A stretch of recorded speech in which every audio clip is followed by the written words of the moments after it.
Emotions are the stuff of the soul. सब कुछ बस एक ब्लैक एंड वाइट मूवी की तरह ही हमारी लाइफ चलती है। इमोशंस हमारे जीवन में कलर ऐड करता है। आजकल इमोशंस को दिखाने के लिए इमोजीज का भी बहुत इस्तेमाल करते हैं। अगर कोई आपको डांट रहा हो या आपने कोई बहुत एक ऐसी अनहोनी चीज़ देखी हो जिसकी वजह से आपको लगता है कि आप डर गए हो, बट सबसे पहले वो डर का एक्सपीरियंस आप एक एनर्जी के स्तर पर एक्सपीरियंस करते हो। आखिर इमोशंस आते कहाँ से हैं?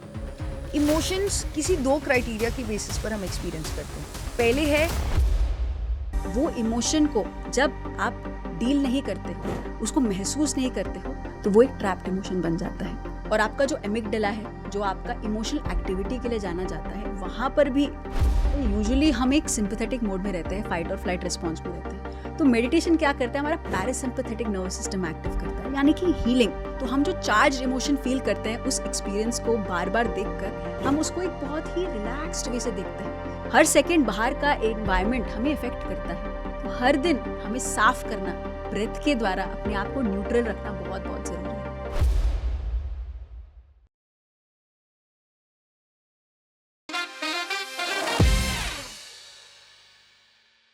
क्या आपके साथ भी ऐसा होता है कि आप किसी पर्सन को देखते हो तो बहुत गुस्सा आता है, या अंदर ही अंदर बहुत डर लगता है, या कोई सिचुएशन याद करते हो तो रोना आता है? ये सब क्या है? ये सब इमोशंस हैं। क्या ख्याल है कि पिछले 2 वीडियोस में हमने फिजिकल हेल्थ और मेंटल हेल्थ कैसे मेडिटेशन से इम्प्रूव होता है ये जाना, और आज के एपिसोड में हम जानेंगे कि कैसे मेडिटेशन से आपकी इमोशंस पे आप काबू पा सकते हैं, कैसे अपने इमोशंस को आप मास्टर कर सकते हैं। इमोशंस हमें एक इंसान बनाता है। भले आप एक अंबानी जितना रईस खानदान में क्यों ना पैदा हुए हो, या आप एक बेगर जो एक टेम्पल के बाहर अभी भी अपनी रोजी रोटी के लिए भीख क्यों ना मांग रहे हो, हर एक के लाइफ में इमोशंस का जो एक खेल है वो चलता ही रहता है। Even in fact the most enlightened people also go through emotions. हम अगर पत्री जी का एग्जाम्पल खुद देखें तो वो बहुत ज़्यादा गुस्सा भी होते थे और बहुत ज़्यादा प्यार भी करते थे और बहुत ज़्यादा हंसी मजाक भी करते थे। Emotions is what makes us human. Emotions ही है वो चीज़ जो हमें अपने ह्यूमन लाइफ को एक्सपीरियंस करने के लिए कुछ प्रोत्साहन देता है, कुछ एक्साइटमेंट लाता है। नहीं तो हर एक चीज़ सिर्फ एक प्लेन वाइट लाइट की तरह ही, सब कुछ बस एक ब्लैक एंड वाइट मूवी की तरह ही हमारी लाइफ चलती है। इमोशंस हमारे जीवन में कलर ऐड करता है। आजकल इमोशंस को दिखाने के लिए इमोजीज का भी बहुत इस्तेमाल करते हैं, और मीम्स का भी। हाँ, तो बहुत हंसी मजाक वाला, दुखी वाला, खुशी वाला, इरिटेटेड वाला, एंग्री वाला, अलग अलग कंफ्यूज्ड वाला, अलग अलग इमोशंस तो होते ही हैं। बट एक्चुअली हम इन इमोशंस को फील कैसे करते हैं? किसी भी इमोशन को जब हम फील करते हैं, ये एक्चुअली 3 पार्ट प्रोसेस में चलता है। द फर्स्ट पार्ट इज ये बॉडी इसको एक इमोशनल वाइब्रेशनल स्थिति में एक्सपीरियंस करता है। Let's try to understand this a little bit. हम जानते हैं कि यूनिवर्स में हर एक चीज़ एनर्जी है। सो इवन व्हेन एक्सटर्नली अगर कोई आपको डांट रहा हो या आपने कोई बहुत एक ऐसी अनहोनी चीज़ देखी हो जिसकी वजह से आपको लगता है कि आप डर गए हो, बट सबसे पहले वो डर का एक्सपीरियंस आप एक एनर्जी के स्तर पर एक्सपीरियंस करते हो। डर एक फ्रीक्वेंसी है उस एनर्जी का। हम ऑलरेडी एक एनर्जी स्टेट में है। लेट्स से अभी मैं बहुत काम और रिलैक्स्ड हूँ और सडनली मुझे कोई पीछे से आके भाव करके बोले, तो मेरा बॉडी सबसे पहले वो एक वाइब्रेशनल स्टेट में वो भाव वाला जो फियर एक्सपीरियंस करना होता है, मेरा बॉडी एनर्जेटिकली उसको पहले एक्सपीरियंस करता है। That's the first step. The second step is जब मेरे माइंड को अपने इसने कॉम्प्रिहेंड किया है कि एक वाइब्रेशनल स्टेट क्रिएट हुआ है, मेरा माइंड आइदर विचार के माध्यम से या किसी फिजिकल सेंसेशन के माध्यम से मुझे वो एक्सपीरियंस फील कराता है। इट कुड बी दैट किसी ने आके मुझे अभी डराया और सडनली मैं डर गई और मेरा बॉडी जर्क हुआ, सो ये एक फिजिकल रिएक्शन हुआ। या मेरे माइंड में हुआ ये कौन था जो मुझे अभी डराने की कोशिश कर रहा है। ये एक थॉट के लेवल पर मैंने इमोशन को एक्सपीरियंस किया। द थर्ड स्टेप इज जब मैं उस एक्सपीरियंस को जो भी मेरे फिजिकल बॉडी में हो रहा है या मेरे विचारों के माध्यम से मैं अनुभव कर रही हूँ, जब मैं उसको दृष्टा भाव से देखकर मैं डिटैच हो सकती हूँ और मैं इसको लेट गो कर सकती हूँ। ये थर्ड स्टेप को प्रोसेसिंग भी कहा जाता है, इमोशंस की प्रोसेसिंग को। मेरी बाहरी दुनिया या मेरी अंदरी दुनिया, मैं अपने बारे में कैसे क्या बात करती हूँ, सोचती हूँ। एक मिसकैरेज हो सकता है या आपकी किसी करीबी रिश्तेदार की मृत्यु हो सकती है, आपकी रिलेशनशिप में कोई प्रॉब्लम हो सकता है, या कोई नेगेटिव सेल्फ टॉक आपके ही अंदर, आपके ही दिमाग में जो भी चल रहा है, कुछ भी स्टिम्युलस क्यों ना हो, हमारा ब्रेन इन 3 स्टेप्स में इमोशंस को प्रोसेस करता ही करता है। पर आखिर इमोशंस आते कहाँ से हैं? इमोशंस किसी 2 क्राइटेरिया के बेसिस पर हम एक्सपीरियंस करते हैं। पहले है कि पहली बारी वो हमारी लाइफ में वो घटना घट रही है, that information is absolutely new in the present moment. May be आपने कभी भी मृत्यु अनुभव ना किया हो और अब पहली बारी एक करीबी रिश्तेदार का या क्लोज लव्ड वन का आप डेथ एक्सपीरियंस कर रहे हो। आपको भी नहीं पता कि आपका बॉडी क्या फील कर रहा है, आपको भी थोड़ा टाइम लगता है प्रोसेस करने में, समझने के लिए कि आप क्या इमोशन एक्सपीरियंस कर रहे हो। और दूसरे प्रकार का इमोशन होता है जहाँ पर ऑलरेडी आपके शरीर में और आपके मन में कुछ जानकारी स्टोर्ड है किसी पास्ट एक्सपीरियंस के बेसिस पर, जिसकी वजह से आप वो इमोशन एक्सपीरियंस कर रहे हो। मे बी आपको बचपन में डांटा गया था और आप उस डांट की वजह से आप सैड हो जाते थे, और अब आपकी लाइफ में मे बी आप बहुत बड़े हो गए और आपके ऑफिस में किसी ने आपको डांट दिया, पर आपकी बॉडी में ऑलरेडी वो एक्सपीरियंस स्टोर्ड है सैडनेस का। इफ बाहर कोई मुझे डांटता है, अंदर मैं एक्सपीरियंस करता हूँ सैडनेस, वो स्टोर्ड रहता है। सो इस 2 प्रकार से हम इमोशन को एक्सपीरियंस करते हैं। और जो तीसरा स्टेप बोला आपने, प्रोसेसिंग बहुत नॉर्मल है, डे टू डे लाइफ में हम देखते हैं। मतलब अगर हम एडिटिंग भी करें और एडिटिंग के बाद एक्सपोर्ट बटन दबाए, प्रोसेसिंग होता है। जो डेटा है उस डेटा को दृष्टाभाव से देखना कि मैं क्या फील कर रहा हूँ, जो भी हुआ है मेरे साथ उसको एक दृष्टाभाव से देख पाना। इवन अगर हम एटीएम में भी चले जाएं और अपना पासकोड भी डाल दें, उसके बाद पैसे आने पर भी एक गैप आता है, वो टाइम बहुत हीलिंग देता है। लेकिन कई बार ऐसे होता है कि जो ये तीसरा स्टेप है यानी कि प्रोसेसिंग, ये हो नहीं पाता है। मे भी हमारा जनरल नेचर है कि हम अंडर द कार्पेट रख देते हैं, हम उससे डील नहीं करते हैं और आगे बढ़ जाते हैं। लेकिन जो प्रोसेसिंग, जो समय हमें चाहिए था वो उस इमोशन को फील करने के लिए ताकि हम उससे बाहर आए, वो हमारा बन जाता है एक ट्रैप्ड इमोशन। और जैसा भी आपका पर्सनालिटी हो, आप इंट्रोवर्ट हो सकते हो यानी कि आप मन ही मन में आप अपने इमोशंस को रखते हो, या आप एक्सट्रोवर्ट हो सकते हो यानी कि बाहर आप एक्सप्रेस करते हो। अगर आपको गुस्सा आए तो आप बोल देते हो, या आपको रोने का मन करे तो आप रो देते हो। लेकिन ये जो प्रोसेसिंग के समय पे जो आप इमोशन को एक्सप्रेस करना था, जब आपने नहीं किया, एक इंट्रोवर्ट के दूसरे तरीके से हो सकता है कि आप मन ही मन में एक इनर टॉक रखते हो या आप लिखते हो। अगर वो चीज़ आपने नहीं की है, आपने प्रोसेस नहीं किया है, तो वो चीज़ एक ट्रैप्ड इमोशन बन जाता है। इसको दूसरे शब्दों में आप एक न्यूरोकेमिकल इमोशन अपने लिम्बिक सिस्टम में फील कर सकते हो। तो ये स्टोर होता है हमारे लिम्बिक सिस्टम में।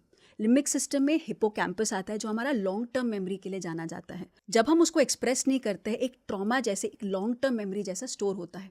वो अभी की बात नहीं है, मे बी आपने जब प्रोसेस नहीं किया था, यानी कि 50, 60 साल, 70 साल अगर वही जीवन आप जी रहे हो, वो इमोशन को जब आप डील नहीं करते हो, इसको दूसरे शब्दों में डील बोल सकते हैं, कि आप उसको महसूस नहीं करते हो, तो वो एक ट्रैप्ड इमोशन बन जाता है। और आपका जो एमिगडाला है, जो आपका इमोशनल एक्टिविटी के लिए जाना जाता है, वहाँ पर भी आपका वो इमोशन स्टोर हो जाता है। तो सडनली डर आना, बहुत गुस्सा कर देना, आपका इमोशंस आपके कंट्रोल में नहीं है।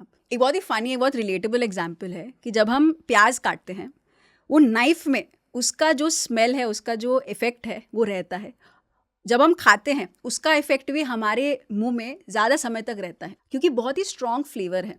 अगर हम साफ़ नहीं करते, यानी न्यूट्रलाइज नहीं करते, या धोते नहीं हैं, या एक मुखवास नहीं लेते न्यूट्रलाइज करने के लिए, वो जो इफेक्ट है वो ज़्यादा समय तक हमारे साथ रहता है।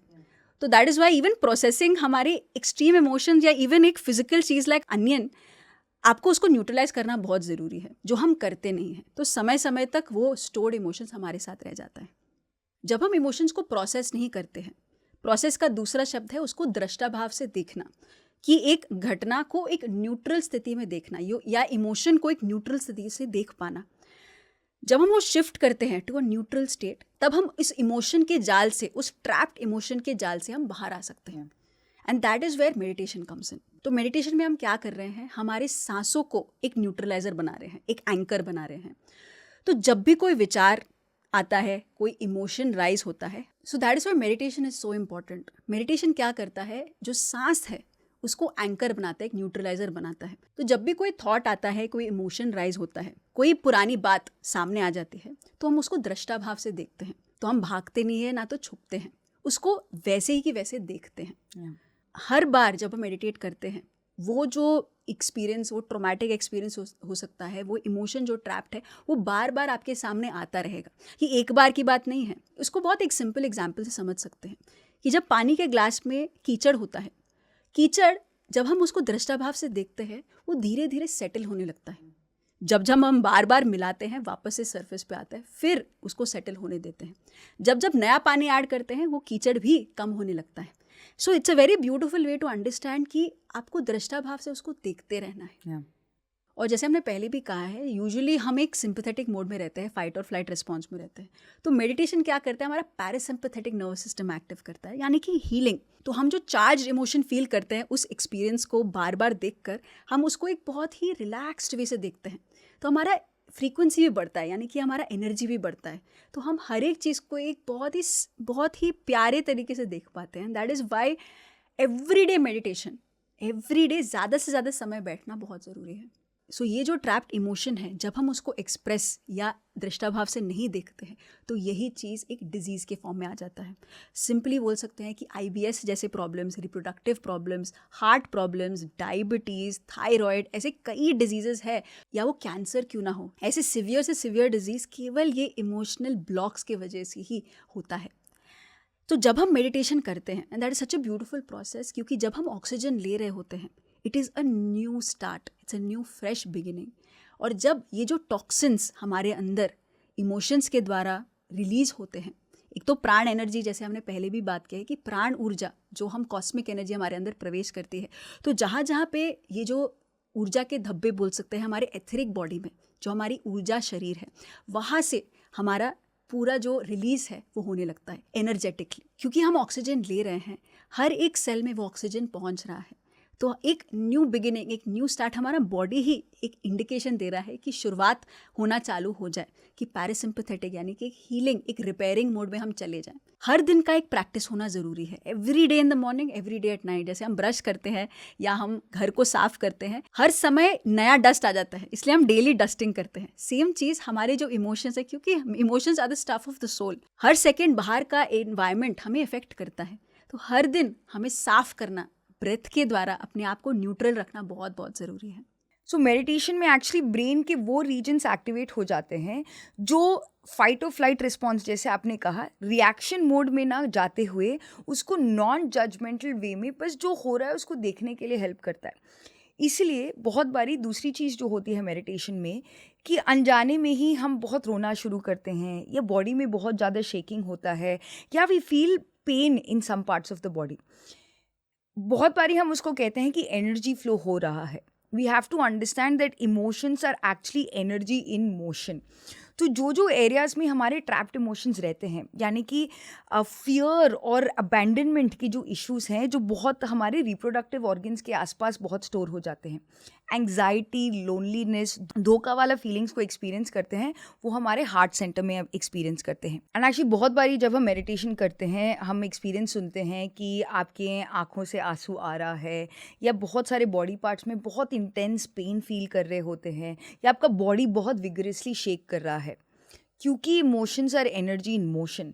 जब हम मेडिटेट करते हैं, ये प्राण ऊर्जा हमारे श्वासों के माध्यम से जो हमारे बॉडी में फ्लो कर रही होती है, वेरी नाइसली, जहाँ जहाँ पर मेरे इमोशंस ट्रैप्ड है, वहाँ वहाँ पर नेचुरली एनर्जी फ्लो के माध्यम से, एक दृष्टा भाव से, जब मैं उस एक्सपीरियंस को देख रही हूँ, भले आपको पता भी ना हो कि आप क्यों रो रहे हो, आपको बस पता है कि आंखों से आंसू आ रहे हैं, know that it's a very beautiful experience in meditation, क्योंकि वो एनर्जेटिकली वो एक्सपीरियंस आपकी बॉडी में जो स्टोर्ड रहा है वो रिलीज हो रहा है। It's a very beautiful experience in meditation, because आपका सबकॉन्शियस माइंड इतना एक्टिव हो जाता है मेडिटेशन के टाइम पर कि आपको विजुअली में भी आपको वो मेमोरी याद नहीं आ रहा हो, बट जो बहुत ही कभी कभार कोई किसी ने आपको डांटा था या बुरा फील किया था, जिसको आपने कभी भी शब्दों के माध्यम से व्यक्त नहीं किया, वो मेडिटेशन में अपने आप, बिकॉज आपका सबकॉन्शियस माइंड एक्टिव हो जाता है, वो तैयार है, आप उस इंटेंशन के साथ भी बैठते हो, I want to now release everything,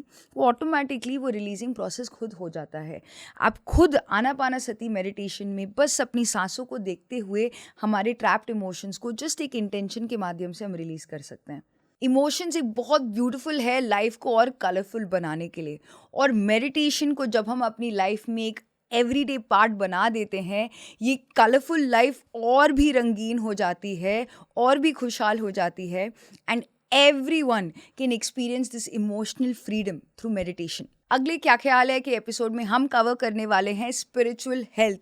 meditation से हमें कैसे मिलता है, हमारी पर्पस ऑफ लाइफ, जीवन जीने का मकसद, हम आखिर क्यों पैदा हुए हैं, ये सभी मेडिटेशन से हमें कैसे पता लगता है, इसको हम ज़रूर कवर करने वाले हैं. आने वाले एपिसोड्स में हमें क्या क्या टॉपिक्स कवर करने चाहिए कमेंट करके ज़रूर बताएं. अगर आपको ये वीडियो पसंद आया तो बहुत सारे लोगों तक शेयर करिएगा, और अगर आपने अभी तक इस चैनल को सब्सक्राइब नहीं किया, ज़रूर सब्सक्राइब कर बेल बटन दबाएं. धन्यवाद.